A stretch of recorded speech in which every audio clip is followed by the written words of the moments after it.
Assalamualaikum warahmatullahi wabarakatuh. Balik lagi Waalaikumsalam. di channel Lailiah Fadila. Hari ini masih sesi saya punya cerita. Jadi di sesi ini kita bakal ngobrol mengenai topik-topik terhangat atau yang lagi viral di sosial media dalam sudut pandang yang berbeda gitu. Nah, tentu saja di sini saya nggak sendiri, saya ditemani oleh teman saya. Beliau ini dari lulusan keperawatan Universitas Pajajaran ya. Oke, kita langsung sapa aja temen saya ini. Hai Nisa, Hai Lia, halo semuanya. apa Eh, kabar? Alhamdulillah baik. Coba dong kenalin dulu biar teman-teman aku pada tahu gitu. Siapa sih Nisa ini? Halo. Ya, Bismillahirrahmanirrahim.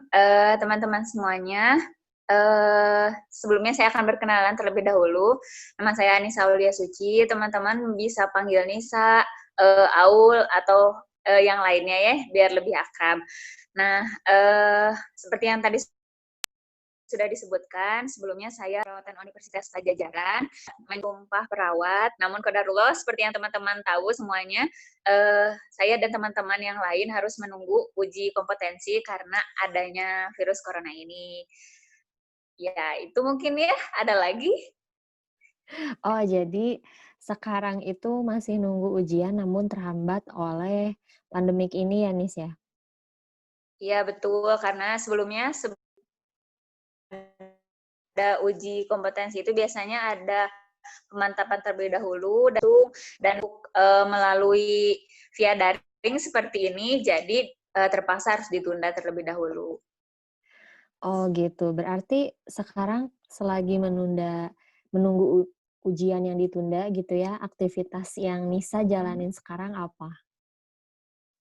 Kalau aktivitas, alhamdulillah karena saya sudah menikah, jadi pasti prioritas utama menjadi ibu rumah tangga. Hmm. Selain itu juga masih tetap belajar di rumah, mempersiapkan uji kompetensi ataupun mempelajari hal-hal yang lain dan kadang pula mendampingi suami karena ikut relawan juga volunteering. Jadi kadang ikut membantu sedikit-sedikit. Oh, volunteering apa nih bisa dideskripsikan nggak sih biar teman-teman pada tahu? Ya, saya dan suami sebenarnya ikut tergabung dari Relawan Nusantara Rumah Zakat. Jadi terutama ada bencana virus corona ini, jadi lebih banyak hal yang harus dikerjakan, entah dari segi desinfektan tempat ataupun dari bantuan seperti sembako dan sebagainya. Mhm. Jadi dari donasi teman-teman semuanya dititipkan melalui rumah zakat kemudian disalurkan oleh relawan Nusantara. Wah, itu masih berlangsung sampai sekarang? Ya, masih kebetulan suami saya lagi di Jakarta jadi mohon doanya semuanya. Waduh, LDR ya? Oh, berarti ya kalau aku lihat nih Nisa kan perawat, terus melakukan aktivitas volunteering juga untuk bencana pandemi Covid. Kira-kira, dari segi Nisa gitu, cara mengisolasi diri Nisa di rumah seperti apa? Apa berbeda gitu atau ada hal yang mungkin lebih unik dari yang biasanya gitu? Hmm, secara umum mungkin, sama seperti teman-teman semua ya, melaksanakan, isolasi diri di rumah, mengurangi aktivitas yang ada di luar. Tapi yang paling penting yang memang sudah sering dibiasakan ketika masa pendidikan ataupun sering, praktek di rumah sakit, eee, pada saat penggunaan pakaian misalnya ketika di rumah sakit ataupun ketika di luar harus berbeda ketika kembali ke rumah, karena memungkinkan misalnya ada virus ataupun yang lainnya. Kalau misalnya tidak sedang bertugas di rumah sakit, bisa menggunakan jaket ataupun sebagainya ketika keluar Mmm. rumah dan ketika masuk ke rumah, misalnya jaketnya digantung ataupun langsung dicuci, jadi tidak menggunakan pakaian yang sama ketika di dalam ataupun di luar rumah. Terus selain itu, tentu saja harus mengurangi aktivitas-aktivitas di luar rumah. Jadi sebisa mungkin melakukan segala hal yang biasa dilakukan dari dalam rumah, seperti bekerja, belajar, beribadah dan sebagainya. Terus juga teman-teman pasti mulai membiasakan diri ya untuk stok makanan ataupun keperluan-keperluan agar tidak sering keluar. Terus mungkin yang sering dirasakan juga ya, hal yang kadang kurang diperhatikan adalah kalau saya sendiri dan keluarga, seperti membatasi penggunaan media sosial ataupun mengakses berita terlalu banyak. Karena kadang kala jika banyak terpapar informasi, justru kita malah semakin khawatir dan sebagainya ya. Dan tentu saja hal-hal yang paling penting dari segi perilaku hidup bersih dan sehat atau PHBS-nya seperti cuci tangan, terus juga etika batuk diperhatikan dan makanan bergizi juga. Terus juga tambahan mungkin salah satu penelitian yang membuktikan bahwa kebanyakan kasus ini lebih mudah terjangkit pada orang yang kurang memiliki vitamin D, sementara sinar matahari itu bisa membantu dalam pembentukan provitamin D gitu. Hmm. Oh, jadi banyak banget ya tadi pertama ganti pakaian kalau habis dari luar, terus cuci tangan, terus juga banyak-banyak berjemur ya. Iya, Wah itu aku jarang banget berjemur nih, bisa jadi nih ilmu yang dari Nisa kasih, jadi sering-sering berjemur. iya, bisa sambil sapa-sapa juga ya, tapi ya tetap harus ada jarak sama tetangga. Heeh. Kira-kira nih tadi kan Nisa bilang, katanya membatasi, penggunaan sosial media gitu. Nah, Mhm, kan kalau aku pribadi gitu, kalau misalkan lihat sosial media, aku tuh paling sering lihat cek, berapa sih, jumlah yang positif hari ini, terus yang meninggalnya berapa gitu. Nah, itu teh kadang bikin khawatir gitu. Nah, menurut Nisa, kira-kira itu dalam pandemik ini gitu, kita boleh nggak sih ngerasa khawatir, was-was, atau udahlah cuek aja gitu. Nah, kira-kira gimana? Nah, kalau misalnya mengenai, sikap ataupun emosi yang bisa kita rasakan ya pada saat pandemi ini, mungkin yang sering, dialami itu seperti khawatir ataupun cemas ya. Jadi kalau misalnya cemas itu sebenarnya, kondisi emosi ketika kita merasa nggak nyaman ataupun, nggak berdaya gitu, tapi pada sesuatu yang sebenarnya kita juga nggak pasti gitu apa yang kita takutkan. Nah, tapi kadang kala ketika kecemasan itu datang ataupun saat kita khawatir, justru yang muncul adalah, kita jadi, apa ya, jadi nggak produktif ataupun jadi Mmm. gelisah, takut, bahkan kalau misalnya beberapa orang, kalau kita cari tahu lebih lanjut, ketika seseorang cemas ataupun khawatir, justru bisa berakibat sama fisiknya juga. Jadi seperti napasnya lebih pendek, pusing, dan sebagainya gitu. Mmm. Mungkin memang sosial media ini punya dua sisi ya, seperti yang sering dibahas orang-orang. Bisa di sisi baik ataupun sisi kurang baiknya. Nah, dari sisi baiknya mungkin kita bisa lebih update, lebih aware, oh ternyata kasus virus corona ini banyak dan sebagainya. Tapi di sisi yang lain ketika sudah muncul Eee, jadi memang kalau, sikap yang baik untuk pandemi ini saya rasa memang lebih ke aware atau sadar, "Oh seperti apa nih virus corona dalam, kemajuannya hari ini," gitu. Tidak dengan kecemasan atau bahkan takut. Oh, Begitu. berarti bukan hanya fisik aja yang harus kita jaga ya? Kayaknya dalam Mhm, diri juga seperti mental juga itu harus benar-benar diprioritaskan juga gitu, jangan sampai disepelekan itu ya. Apalagi kalau juga. sampai baca berita, terus beritanya hoaks gitu kan. Ya betul.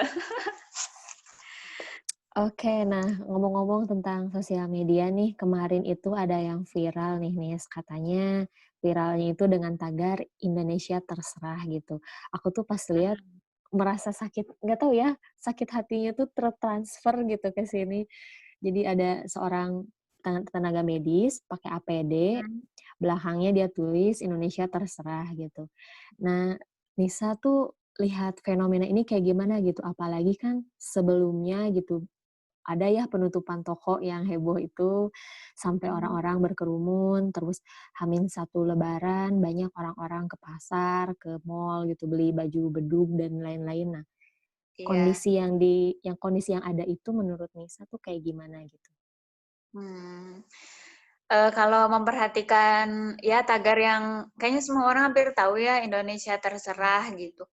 Terserah itu seperti ibaratnya mungkin ada beberapa orang yang menganggap, wah kayak menyerah atau tidak peduli dan sebagainya. Tapi mungkin kalau misalnya kita bisa cari tahu lebih lanjut, kita gali perasaan para tenaga medis, mungkin pada saat mereka mengatakan atau mengungkapkan Indonesia Terserah itu sebenarnya sebagai apa ya, tanggapan manusiawi lah ketika kita sudah Hmm. berusaha sebegitu banyaknya, hal-hal yang sudah banyak dikorbankan, ternyata kenapa begitu rasanya seperti tidak dihargai ya ketika melihat Hmm. kondisi masyarakat yang seolah tidak peduli gitu, menganggap bahwa apa-apa yang sudah dilakukan oleh para tenaga medis sebagai bagian dari pekerjaan yang suka bagi keluarga, sementara mereka sudah menghilangkanlah segala keinginan diri sendiri.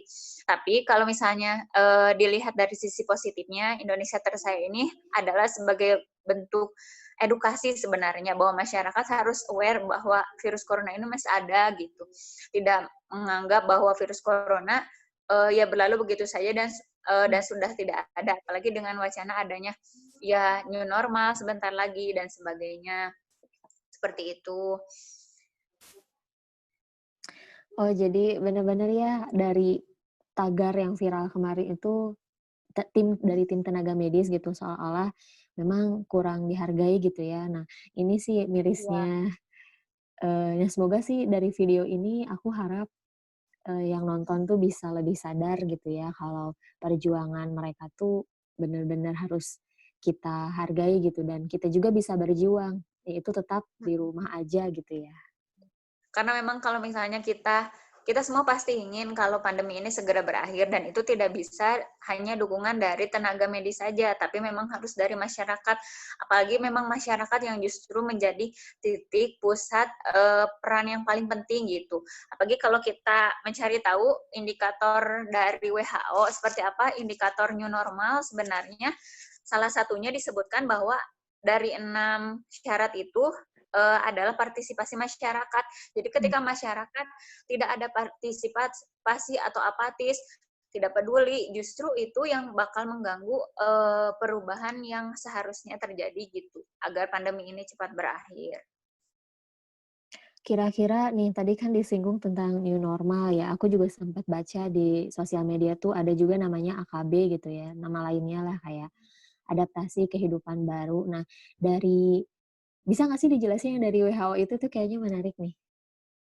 Uh, Kalau misalnya ini juga sebenarnya saya baca dari penyampaian CNN Mmm. mengenai syarat new normal yang sumbernya itu rujukannya dari WHO. Yang pertama itu harus diperhatikan ada transmisi corona sudah bisa dikendalikan. Jadi penyebaran coronanya memang sudah bisa melalui apa sih adalah kapasitas sistem kesehatan. Nah, saya juga sebenarnya sedih ketika melihat pemberitaan Mhm. beberapa rumah sakit yang harus tutup dikarenakan ya mereka memang sudah tidak memiliki lagi ruang isolasi ataupun alat-alat yang memadai gitu. Bukan karena mereka tidak mau, tapi memang alat-alatnya tidak sesuai untuk memenuhi jumlah pasien yang begitu banyak gitu. Nah, sementara itu indikator kedua harus adanya kapasitas sistem kesehatan yang terpenuhi.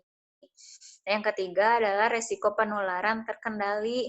Jadi seperti tempat belanja, perkantoran, dan sebagainya yang biasanya begitu banyak orang yang datang atau fasilitas-fasilitas itu, resikonya bisa dikendalikan seperti diberikan fasilitas pembersihan untuk cuci tangan dan sebagainya memang sudah diatur sesuai protokol yang sesuai gitu, memang sudah dikendalikan. Yang keempat adalah pencegahan lingkungan kerja seperti menjaga interaksi sosial ya yang kita beberapa kantor sudah menerapkan seperti meja lebih jauh jaraknya dibanding sebelumnya ataupun fasilitas kesehatan dan fasilitas cuci tangan yang tadi disebutkan. Dan yang kelima adalah mencegah impor kasus seperti misalnya adanya kasus yang tinggi ya seperti di Amerika, Brasil dan sebagainya bisa dikendalikan juga. Yang keenam yang tadi yang sudah disebutkan adalah partisipasi dari masyarakat. Jadi memang new normal ini bisa diterapkan ketika partisipasi masyarakat juga memang besar gitu.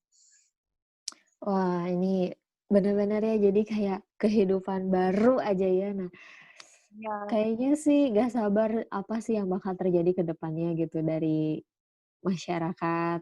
Apakah ada sedikit perubahan atau gimana? Semoga sih lebih baik ya, Nis, ya. iya, amin. Apalagi di dunia pendidikan juga mungkin ya, beberapa juga Mhm. sudah muncul petisi dan sebagainya gitu. Apakah sekolah bisa dilanjut segera dan sebagainya. Mhm mhm. Nah, banyak juga sih di Instagram juga kayak ada beberapa selebgram tapi yang sudah menjadi ibu itu melakukan banyak sekali petisi untuk tidak masuk sekolah gitu. Tapi dari Kemdikbud juga ya kalau aku lihat Hmm, Instagram-nya memang belum ada perubahan akademik gitu, masuknya masih tetap tanggal segitu, tidak ada perubahan dan tidak ada hmm, pembaruan juga. Jadi memang masih hmm. simpang siur juga sih, cuman kayaknya Seperti ketika apa kalau memang kayaknya? dipaksakan untuk harus masuk, Hmm, syarat-syarat new normal tadi harus benar-benar diterapin ya, gitu. iya. Kalau Mungkin masalah sih kayak protokolnya di sekolah berbeda dengan di kantor misalnya, seperti kan anak-anak mhm mungkin tidak semuanya orang tua yang paham harus pakai masker atau cuci mhm. tangan selama 20 detik dan sebagainya. Mhm mhm. Tadinya juga, dari rapat sekolah aku gitu, hampir apa ya, pernah gitu diobrolin untuk anak-anak tuh di 2 shift-kan gitu, ada shift pagi, ada shift siang, tapi belum tahu efektifnya kayak gimana gitu. Jadi ya semoga dari segi pendidikan, terus kantor, tim medis juga mungkin tim medis nggak libur ya, Iya, justru kerjanya kayaknya makin keras lagi ya. makin keras lagi ya, pokoknya aku sending love ya untuk para tim medis. Ya Allah.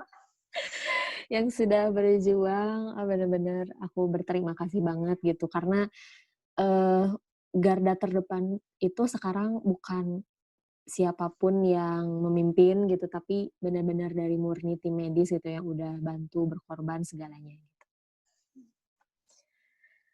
Oke, nah, sekian mungkin pertanyaan-pertanyaan yang udah aku tanyain ke Nisa. Semoga ya, video ini bisa bermanfaat untuk yang menonton. Kira-kira dari Nisa ada pesan dan kesan nggak sih untuk yang nonton? Eee, Mungkin ada, hal yang mau disampaikan.